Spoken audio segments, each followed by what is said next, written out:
सभी को good morning. सभी साथियों को प्यार भरा नमस्कार। हमारे साइंस का सेशन आगे बढ़ाते हुए हम आज किसकी बात करते हैं भाई?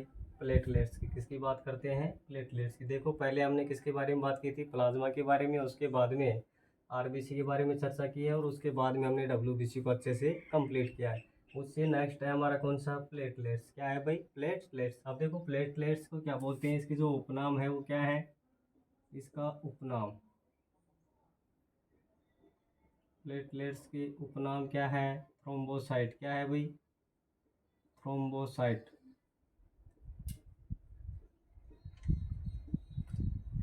थ्रोम्बोसाइट। देखो, आरबीसी का क्या नाम था? एरिथ्रोसाइट। और डब्ल्यूबीसी का क्या नाम था? ल्यूकोसाइट। और इसका क्या नाम है? थ्रोम्बोसाइट। क्या नाम है? थ्रोम्बोसाइट। या फिर इसको और क्या बोलते हैं? पट्टिकाणु। क्या बोलते हैं? पट्टिकाणु। पट्टिकाणु। क्या बोलते हैं? पट्टिकाणु। और इसका क्या नाम होता है? पट्टिकाणु। और दूसरा और क्या होता है? बिंबाणु। क्या होता है? या फिर क्या बोलते हैं? बिंबाणु। ठीक है ना? देखिए, प्लेटलेट्स का उपनाम क्या होता है? थ्रोम्बोसाइट। क्या होता है? थ्रोम्बोसाइट। या क्या बोलते हैं? पट्टिकाणु। या फिर क्या बोलेंगे इसको? बिंबाणु। क्या बोलेंगे? बिंबाणु। नेक्स्ट है, फिर देखो कि इसकी संख्या कितनी होती है। प्लेटलेट्स की संख्या कितनी होती है मानव शरीर में? कितनी होती है? 1.5 से 4.5 लाख। कितनी होती है?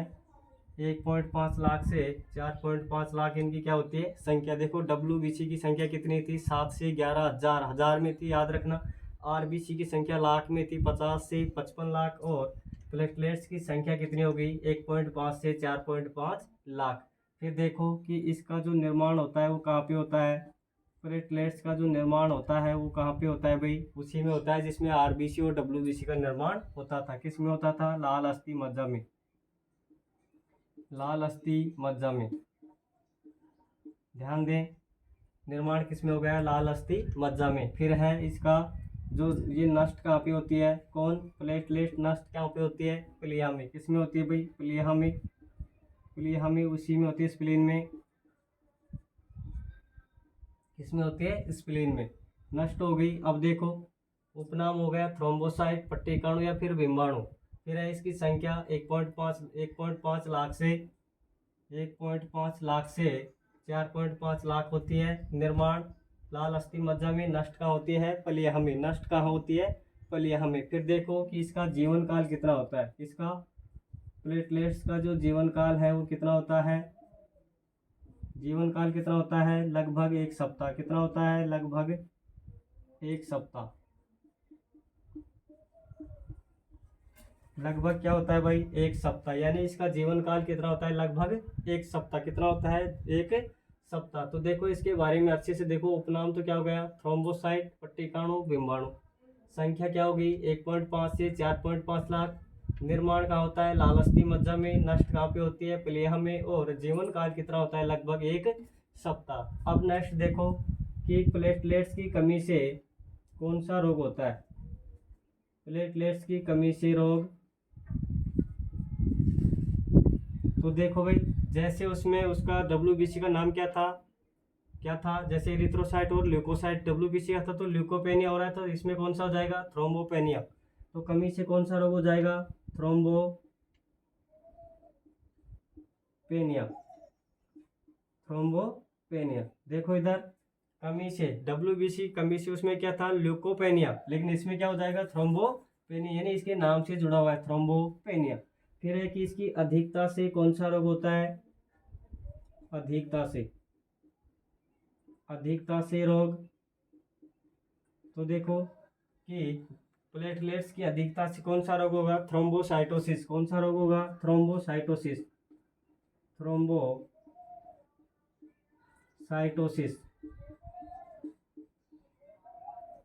तो देखो भाई, ध्यान से देखो इधर, इसका उपनाम हो गया थ्रोम्बोसाइट। संख्या कितनी होगी? 1.5 लाख से 4.5 लाख। निर्माण लाल अस्थि मज्जा में। नष्ट कहाँ पे होती है? प्लीहा में। और इसका जीवन काल कितना होता है? लगभग 1 सप्ताह। और इसके कमी से रोग कौन सा होता है? थ्रोम्बोपेनिया। और कमी से रोग कौन सा होता है? थ्रोम्बोपेनिया। और इसकी अधिकता से कौन सा रोग होता है? थ्रोम्बोसाइटोसिस। कौन सा रोग होता है? थ्रोम्बोसाइटोसिस। अब देखो नेक्स्ट कि इसका जीवन काल हो गया, इसकी कार्य। अब देखो इसका मेन क्या रहेगा? इसका कार्य क्या होता है? बहुत इंपॉर्टेंट क्वेश्चन है। कार्य क्या है इसका?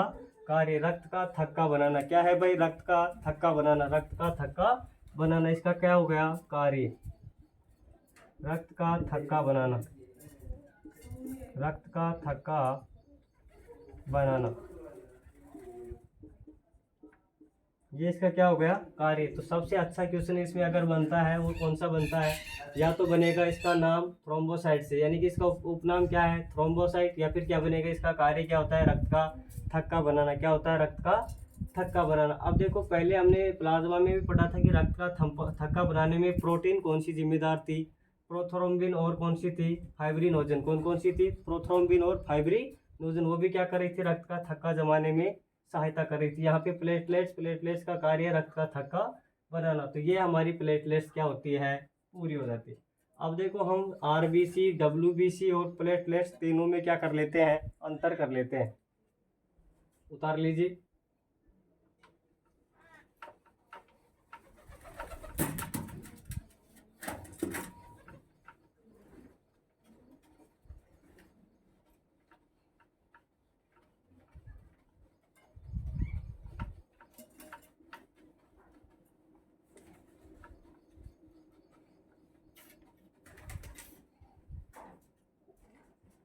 देखो भाई, एक तरफ तो क्या लिखते हैं? RBC,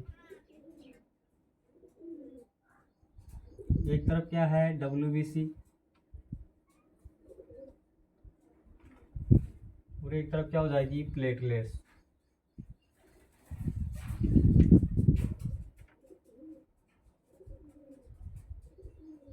platelets. तो इसका देखो, सबसे पहले तो क्या करेंगे? इसका जीवन काल। इन तीनों का क्या हो जाएगा? जीवन काल। देखो,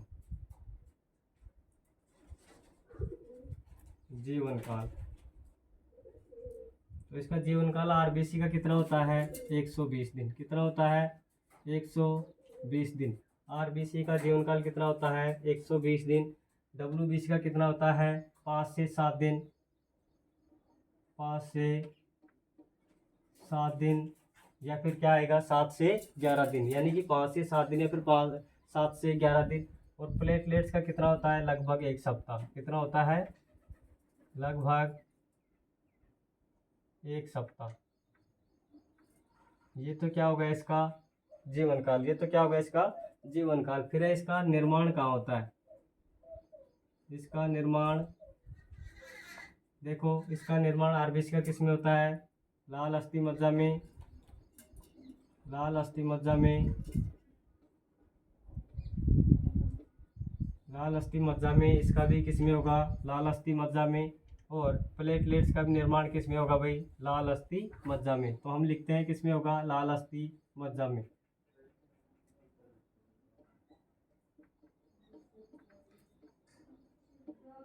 लाल अस्थि मज्जा में। इसका भी किस में होगा? लाल अस्थि मज्जा में।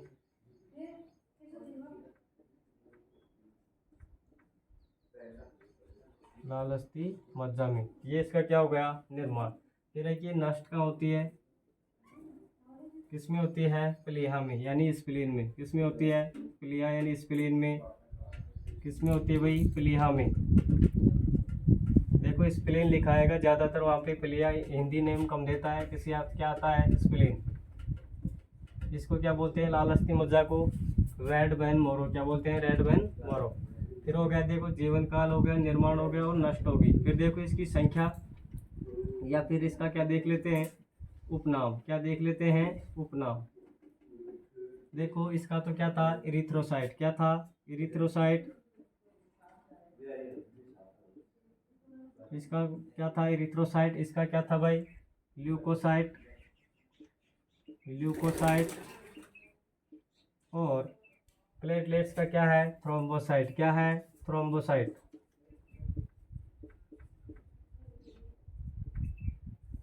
देखो, उपनाम क्या हो गया? इरिथ्रोसाइट, ल्यूकोसाइट और थ्रोम्बोसाइट। फिर है नष्ट हो गया, उपनाम हो गया। और क्या होगा? इसकी संख्या। क्या भाई? इसकी संख्या, आरबीसी की संख्या कितनी होती है? 50 से 55 लाख। 50 से 55 लाख। यहाँ पे याद रखना, जो ये नष्ट हो रही है किस में हो रही है, स्प्लीन में। निर्माण का हो रहा है लाल अस्थि मज्जा में, लेकिन भ्रूण अवस्था में किस में बताया था, यकृत में। अगर बच्चे का पूछे आपसे कि भ्रूण अवस्था में आरबीसी का निर्माण किस में होता है, यकृत में, वो आपका कॉन्सेप्ट क्वेश्चन है, उसको याद रखना। देखो संख्या 50 से 55 लाख। डब्ल्यूबीसी की संख्या कितनी होती है, 7 से 11,000, 7,000 से 11,000, 7,000 से 11,000। और प्लेटलेट्स की संख्या कितनी होती है, 1.5 लाख से 4.5 लाख। ये क्या होती है इसकी संख्या।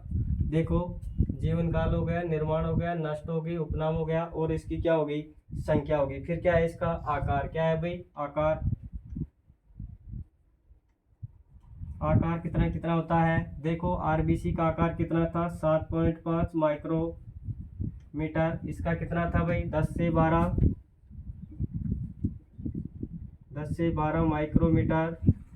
और ये कितना होता है, लगभग 2 से 3 माइक्रोमीटर। ये कितना होता है, 2 से 3 माइक्रोमीटर। ये इसके आकार की बात होगी, ये संख्या की होगी, उपनाम हो गया। और क्या रहता है इसमें लगभग।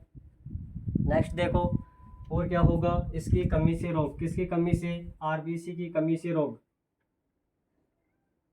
कमी से रोग, आरबीसी की कमी से रोग कौन सा होता है, एनीमिया। कौन सा रोग होता है, एनीमिया।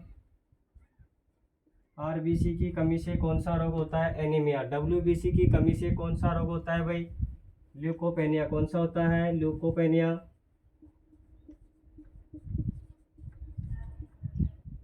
ल्यूकोपेनिया। और प्लेटलेट्स की कमी से कौन सा हो जाएगा, थ्रोम्बोपेनिया। कौन सा हो जाएगा, थ्रोम्बोपेनिया।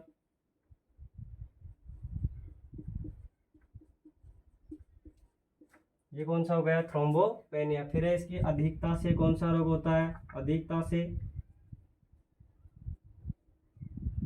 देखो आरबीसी की अधिकता से कौन सा हो जाएगा भाई, कौन सा होगा, पॉलीसाइथीमिया। कौन सा होगा, पॉलीसाइथीमिया।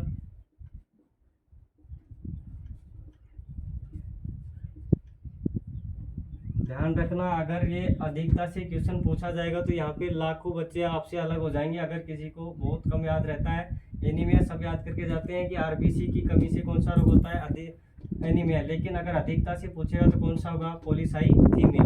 फिर है डब्ल्यूबीसी की अधिकता से कौन सा रोग होता है, ल्यूकोसाइटोसिस। कौन सा होता है, ल्यूकोसाइटोसिस।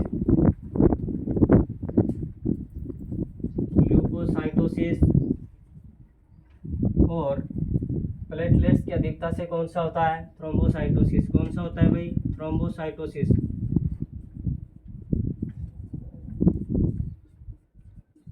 थ्रोम्बोसाइटोसिस। देखो जीवन काल कितना हो गया, 120 दिन। इसका कितना होता है, 5 से 7 दिन। इसका लगभग 1 सप्ताह। फिर है निर्माण लाल अस्थि मज्जा में। इसका भी किस में होता है, लाल अस्थि मज्जा में। और उसका भी किस में होता है, लाल अस्थि मज्जा में।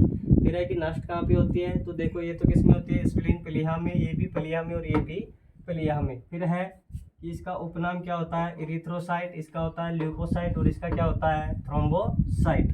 फिर इनकी संख्या ये तो होती है 50 से 55 लाख। अगर मिलियन में पूछेगा तो कितना आएगा भाई, 5 से 5.5 मिलियन। कितना आएगा, 5 से 5.5 मिलियन।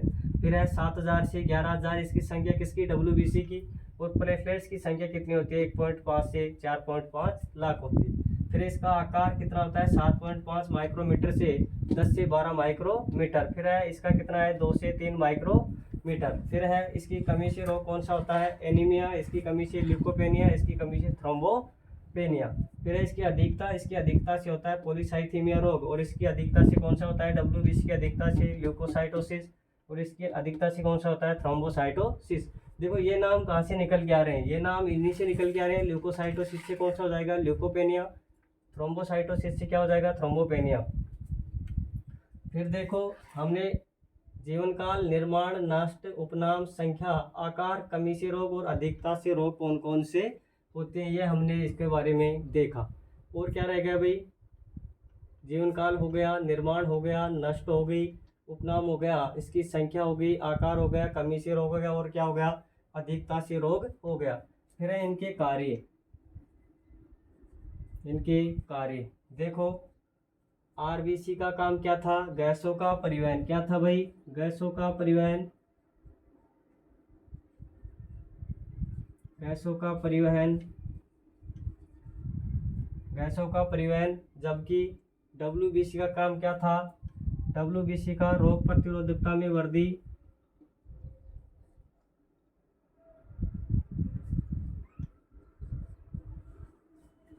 रोग प्रतिरोधकता में, रोग प्रतिरोधकता में वृद्धि।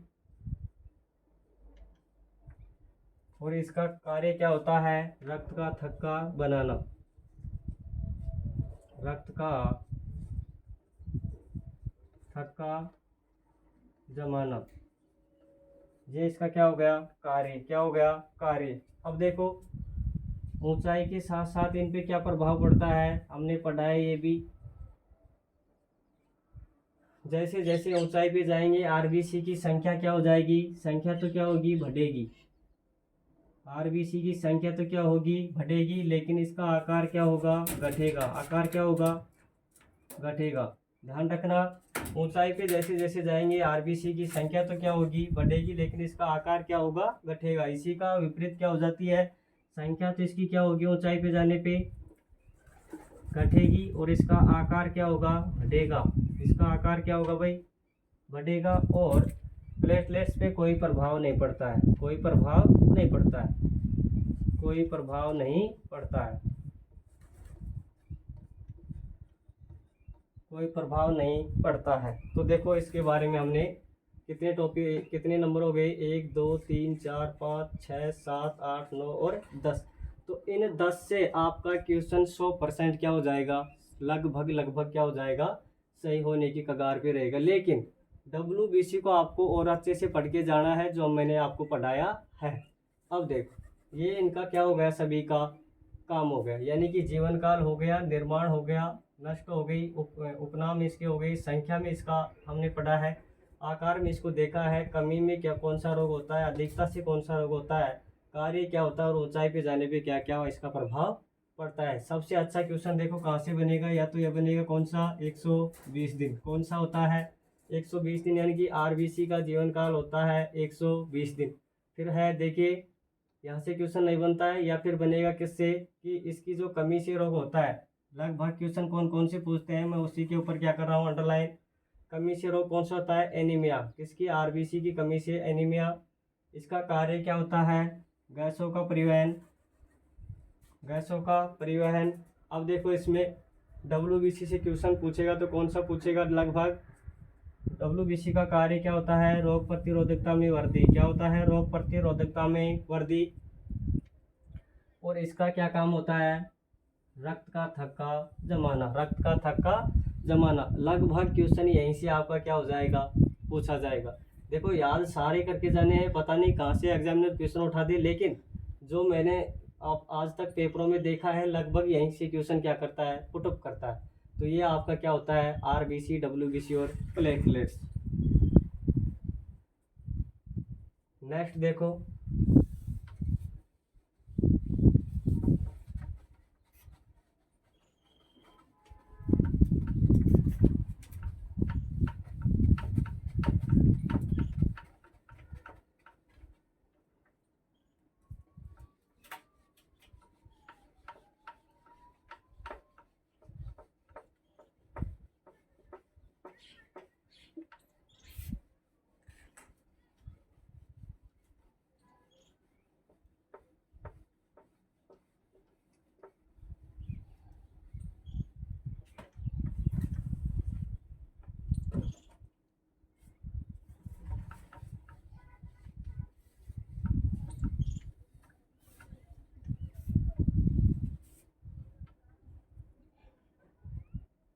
अब देखो भाई, ब्लड क्लॉटिंग।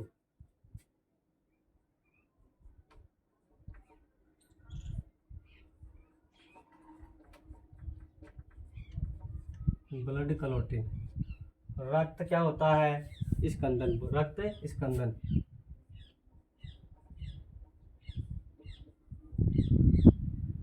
रक्त स्कंदन क्या हो जाएगा, रक्त स्कंदन।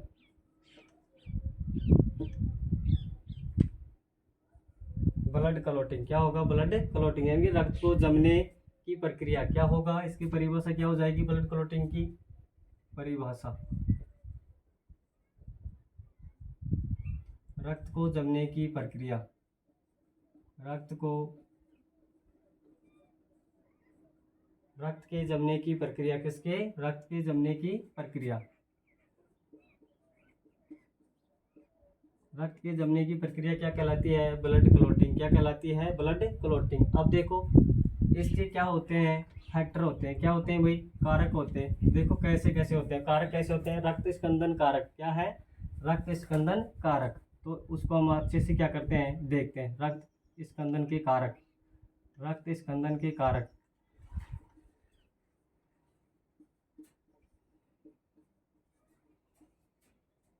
रक्त स्कंदन के कारक। देखो रक्त के जमने की प्रक्रिया, यानी रक्त को जो रक्त अगर जम रहा है उसको रोकने के लिए क्या करते हैं हम? रक्त स्कंदन के कारक कौन कौन से हो सकते हैं? देखो प्रोटीन। कौन सी प्रोटीन हो जाएगी? प्रश्न पूछेगा वह कौन सी प्रोटीन है जो रक्त स्कंदन में जिम्मेदार है? कौन सी है? पीछे आ चुके हैं। कौन कौन सी है? रक्त का थक्का जमाने में कौन सी थी? प्रोथ्रोम्बिन और फाइब्रिनोजन। तो कौन सी हो जाएंगी? प्रोथ्रोम्बिन, प्रोथ्रोम्बिन और फाइब्रिनोजन। प्रोथ्रोम्बिन और फाइब्रिनोजन, ये तो क्या हो गई? प्रोटीन। देखो रक्त स्कंदन के कारकों में प्रोटीन कौन सी हो जाएगी? प्रोथ्रोम्बिन और फाइब्रिनोजन। अब देखो विटामिन कौन सी हो जाएगी?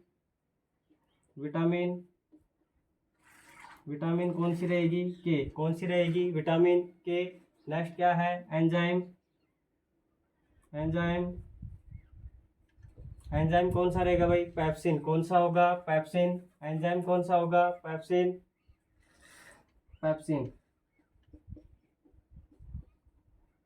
एंजाइम कौन सा होगा? देखो प्रोटीन कौन सी होगी? प्रोथ्रोम्बिन और फाइब्रिनोजन। विटामिन कौन सी होगी? के। एंजाइम कौन सा होगा? पेप्सिन। फिर क्या होगा? प्लेटलेट्स होती है। कौन सी होती है? प्लेटलेट्स। प्लेटलेट्स भी क्या करती है? रक्त स्कंदन का कार्य करती है। क्या करती है? रक्त स्कंदन का कार्य करती है। फिर है आयन। आयन के रूप में कौन होता है? कैल्शियम। क्या होता है? कैल्शियम। कैल्शियम के ऊपर +2 क्या होता है? Positive charge. क्या होता है? Positive charge. देखिए आयन में कौन सा हो जाएगा? कैल्शियम। प्लेटलेट्स में प्लेटलेट्स है। एंजाइम में पेप्सिन एंजाइम। और विटामिन में के। और प्रोटीन कौन सी होती है? प्रोथ्रोम्बिन और फाइब्रिनोजन। प्रोथ्रोम्बिन और फाइब्रिनोजन। अब देखो 5 क्या हो गए इसके?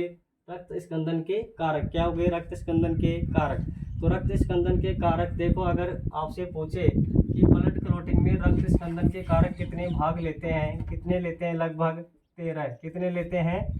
13। अगर आपसे क्वेश्चन पूछा जाए कि रक्त स्कंदन में जो कारक है, रक्त स्कंदन के कारक कितने भाग लेते हैं? 13। जिनमें देखो प्रोटीन तो कौन सी हो जाएगी? प्रोथ्रोम्बिन और फाइब्रिनोजन।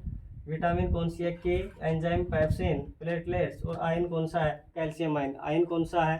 Calcium ion. नेक्स्ट देखो ये तो क्या हो गई? रक्त स्कंदन कारक, यानी रक्त के जमने की प्रक्रिया। समझ गए ना? नेक्स्ट देखो, यानी अगर रक्त हमारा क्या हो रहा है? किसी एक्सीडेंट में या फिर किसी भी वजह से हाथ पांव का कटने की वजह से अगर रक्त बह रहा है तो उसको रोकने के लिए क्या थे? सारे के सारे कारक। कौन कौन से कारक थे? प्लेटलेट्स। एंजाइम कौन सा था? Pepsin enzyme. विटामिन के। और प्रोटीन प्रोथ्रोम्बिन और थ्रोम्बिन। अब देखो नेक्स्ट प्रतिस्कंदक। प्रतिस्कंदक नेक्स्ट क्या है? प्रतिस्कंदक। प्रतिस्कंदक क्या है? प्रतिस्कंदक क्या है भाई? प्रतिस्कंदक, यानी इसको क्या बोलते हैं? रक्त को जमने नहीं देने वाले कौन कौन से क्या है? कारक हैं। देखो परिभाषा क्या हो जाएगी?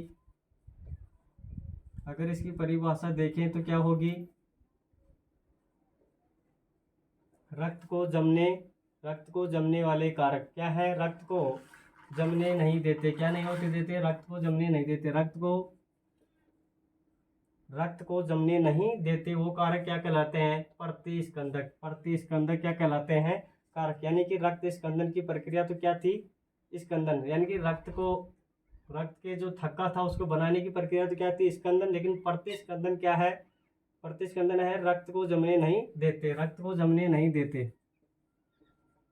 रक्त को जमने नहीं देते। देखो, प्रतिस्कंदन की परिभाषा होगी रक्त को जमने नहीं देने वाले कारक, नहीं देने वाले पदार्थ। क्या बोल सकते हैं? पदार्थ। देखो, यानी रक्त जो हमारा ब्लड है उसको जमने कौन कौन नहीं देता है। तो अब देखो नेक्स्ट कौन कौन है ऐसा? हीरोडिन। क्या है? हीरोडिन। और क्या होगा? हिपेरिन। क्या होगा? हिपेरिन। तो देखो जो हिपेरिन है, हिपेरिन, देखो इसमें जो हिपेरिन है वो मछलियों में, मछलियां हो गई, इसको क्या बोल सकते हैं? मत्स्य संघ। क्या बोल सकते हैं? मत्स्य संघ। मत्स्य संघ। दूसरा क्या हो जाएगा भाई? मत्स्य संघ। पक्षी यानी एविज संघ। एविज संघ। क्या बोल सकते हैं? पक्षी वर्ग। क्या बोल सकते हैं? पक्षी वर्ग। और क्या होगा? उभयचर।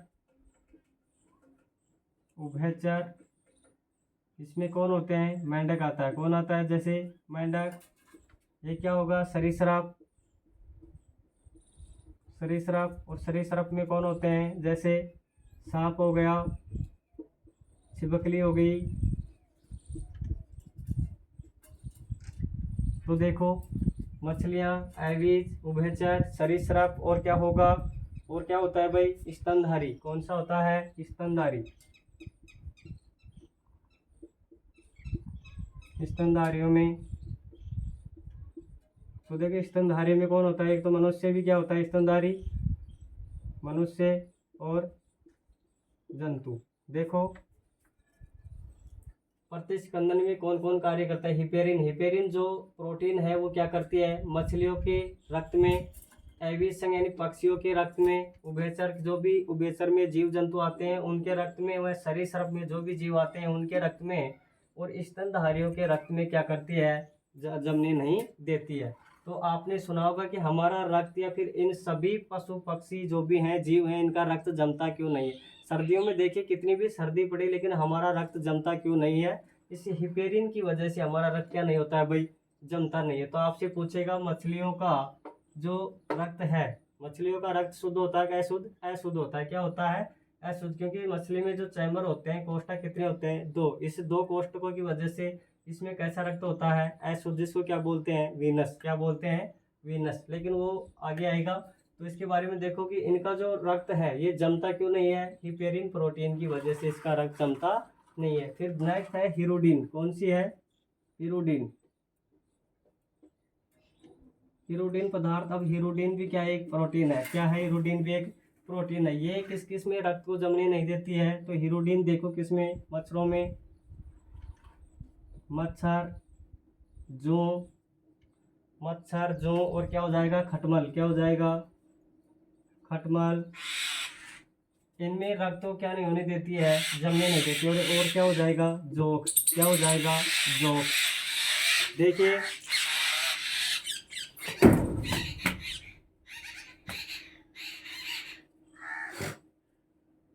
हीरोडिन। हीरोडिन में क्या हो जाएगा? मच्छर, जू, खटमल और जोक।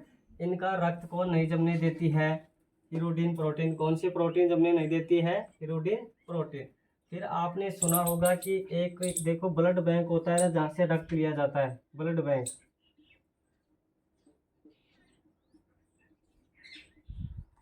ब्लड बैंक देखो इधर, इस ब्लड बैंक में रक्त जमता क्यों नहीं है? लगभग ब्लड को यहाँ पे कितने दिन स्टोर कर रखते हैं? 21 दिन तक क्या कर सकते हैं? उसको रोक सकते हैं। कितने दिन तक रोक सकते हैं? 21 दिन तक। कितने दिन? 21 दिन। यानी ब्लड बैंक में रक्त लगभग 21 दिन रोक के रखते हैं। तो उसमें वो रक्त जमता क्यों नहीं है? जमता क्यों नहीं है? तो देखो भाई क्यों नहीं जमता है। एक तो इसमें क्या होता है EDTA, क्या होता है EDTA, एथिलीन। इसका पूरा नाम क्या होगा, ethylene, ethylene di, ethylene diamine, ethylene diamine, ethylene diamine क्या हो जाएगा EDTA, एथिलीन डाई एमीन। आगे क्या होगा tetra acetic, tetra acetic, tetra acetic acid, acid क्या होगा एसिड। तो इसका पूरा नाम क्या हो गया EDTA, ethylene diamine tetra acid acetic acid. तो इसका क्या हो गया ये पूरा नाम। एक तो ये क्या होता है पदार्थ होता है, दूसरा कौन सा हो जाएगा सोडियम, क्या होगा सोडियम ऑक्जिलेट, क्या हो जाएगा सोडियम ऑक्जिलेट, सोडियम ऑक्जिलेट,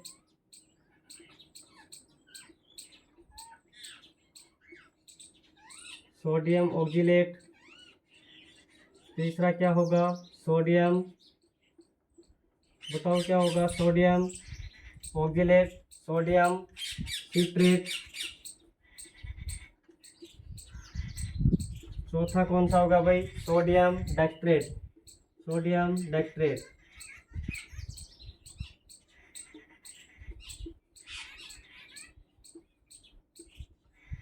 देखो यहाँ से बहुत अच्छा क्वेश्चन बनता है।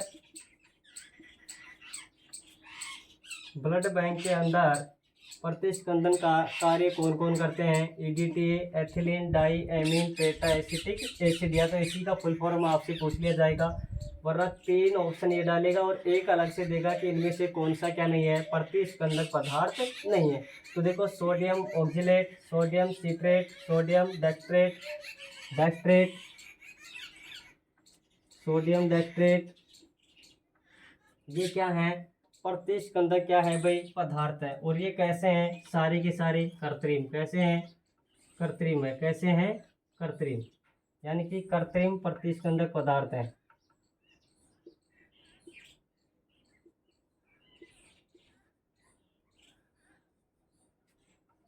कृत्रिम प्रतिस्पंदक पदार्थ है।